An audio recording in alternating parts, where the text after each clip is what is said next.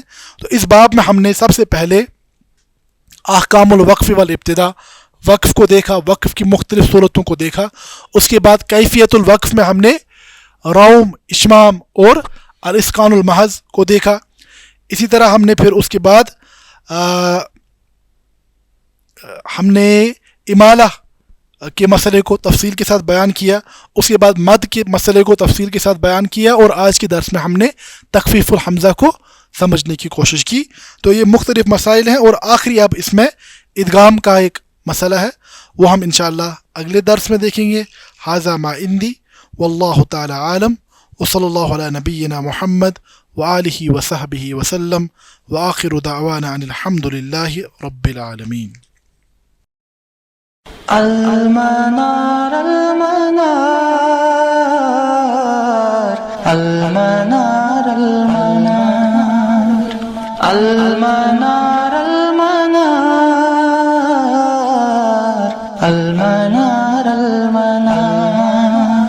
اے امین علم و فن، اے حکمتوں کے انجمن، تجھ پہ نازاں ہے چمن، تجھ پہ نازاں ہے چمن.